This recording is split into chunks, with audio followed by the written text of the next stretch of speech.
I'm out in the middle of nowhere today, and I have a story for you. In these mountains, a murder happened, and we're going to go to the site where the body was found. This story begins in 2013. And by the way, this is completely unscripted, so I apologize if it seems a little disorganized, but I'm just going to give you the quick key points in the case, and then we'll go up to the site. Charles Kinkel was found dead in a well. He was allegedly killed by Jason Taff in Coleman Ward. So how did this all happen? Well, it started with a hunting trip. Jason had a pistol and a rifle, and all three went into the hills, went up this same road we're going up right now. They stopped at an abandoned building, an abandoned homestead to be exact, to which Jason quoted to investigators. There were all three buildings and a well where Charles was dumped. At the time, Coleman kept telling Jason to shoot Charles. After a few hours, he did it. He shot Charles in the head. One shot. They then dumped Charles' body in a well, took his car keys and his wallet, and threw them in a construction site miles away from the well that Charles was dumped in. His vehicle was also relocated and found abandoned on a later date in the middle of the desert out this way. Don't know where to be exact. The murder weapon was found in Jason's residence. He was arrested and taken into custody at the Tonopah jail. Ward was arrested soon after and was held in the Goldfield jail. Now, if you're wondering why would they kill Charles, what's the reason? Well, it's still unknown. They gave a few reasons, but according to investigators, they were not true, and one of them was that Charles molested Jason's daughter. They did investigations on that and found it was incorrect, and they couldn't find any other reason, so it's a cold case for the reason to this day. Even the story that Jason provided about taking Charles up to this the homestead with the three buildings, that's even a little fishy, because according to Charles's girlfriend at the time, he didn't like guns, he didn't like hunting. So why would he go up and do hunting when that's not something he enjoys? So that's a little odd right there. But that's the only explanation we have. Unfortunately, Jason was the only one who talked about the case. Coleman didn't really talk to investigators. He refused to talk. Now, another thing to note, all three lived in Silver Peak together. Charles was a dump truck driver for the lithium mine down there, and the two others worked there as well. Jason did. So they all worked together. They all lived together. Charles was new to town. He only lived there for about 6 months when he was killed. Something else I want to mention is the fact that Silver Peak is a small town, so when investigators tried to get answers pertaining to the case, most of the residents in Silver Peak refused to talk. They would ignore the investigators and whatnot like that, so it was extremely difficult. Silver Peak's down that way about, I'd say, 5 miles. It was extremely difficult to figure out where and why he was killed. Because when he went missing, investigators started coming, but nobody would talk. And allegedly, from what I've heard, plenty of people actually know what went on. And a lot of the people in town actually know the true story, but they just won't tell anyone, which is quite common for small towns. As for how his body was found, if you're wondering, it was discovered by 2 people collecting wood. They found him in a shallow well, and they contacted authorities. That's when the missing case went into a murder case. There's a lot more to this case as well. It's actually been a few years since I read about the event, so I'm going off of very old information, but still accurate information since nothing new has been released. Now let's go check out this abandoned homestead where Charles's body was found. Such an interesting story, and one I've read about for years and always wanted to come up and see. Now we finally have the opportunity. Once again, I apologize if it was disorganized with my story, but I was just covering the main points, the main key points. That's what's important. If I was to talk about every little attribute, this would be a 3.5 hour video. Really, I just want to go to this site where he was killed and see that whole area. So that's the story. Very interesting one. If you want more information on it, I will provide links in the description to articles pertaining to the case. This is the site where his body was found, and there's two stories that are kind of conflicting.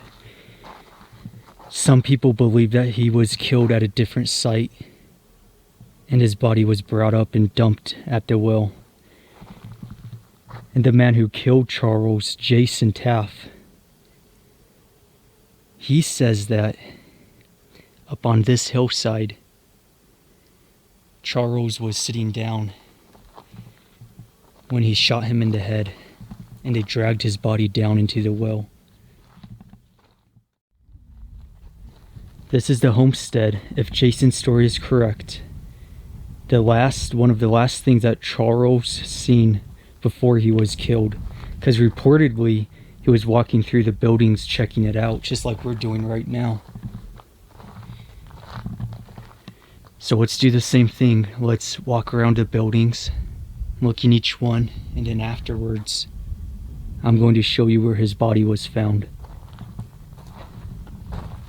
And keep in mind, I'll show you guys everything around us. We're in the middle of absolute nowhere. So there wouldn't have been any witnesses or anything like that. This is way too desolate.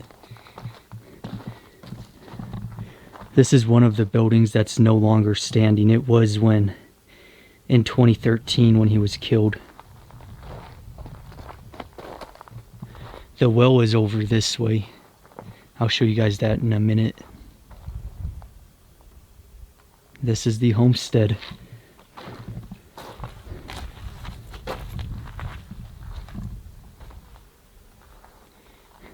Most likely a miner's homestead. There's some abandoned mines nearby.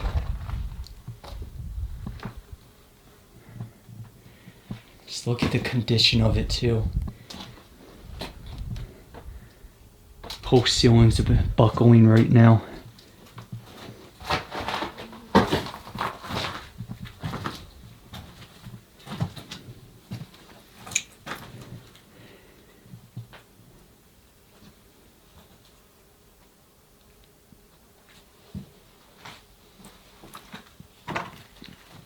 Going through the back, we now enter the pantry, which doesn't have anything left over. It's empty.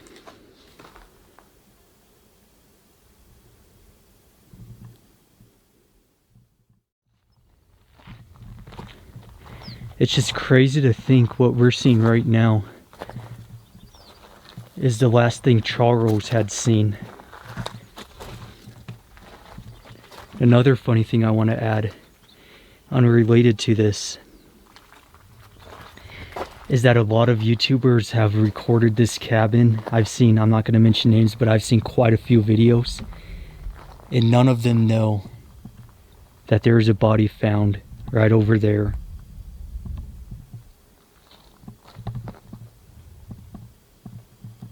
It's really a case that is still relatively unknown.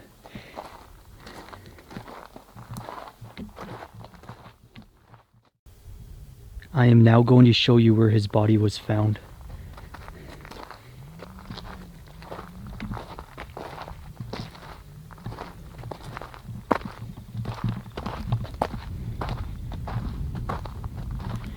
This is the shallow well.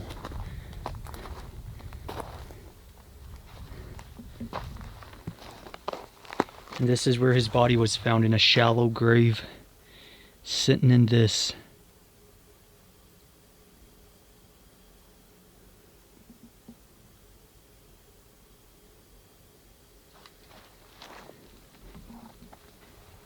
And looking this way, this may have been a building at the well, or an outhouse. Who knows? Another building there. But this was his grave site, unfortunately. And like I said, we still don't know why they decided to kill him. It's something that they kept giving reasons. Jason did anyway. Coleman refused to speak to authorities. So Jason kept giving reasons, and each reason they investigated, and they found it was false, wasn't true. So even to this day, we don't know. Some people in Silver Peak know, but that's about it.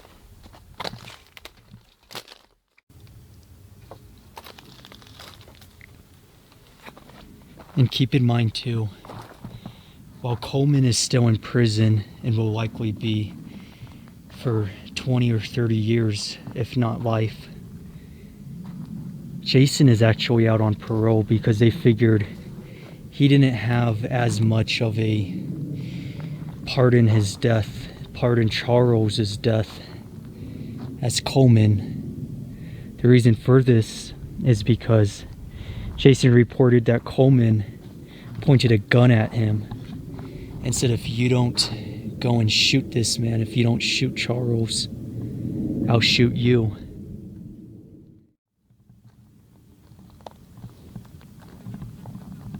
But this is the place where his body was found dead.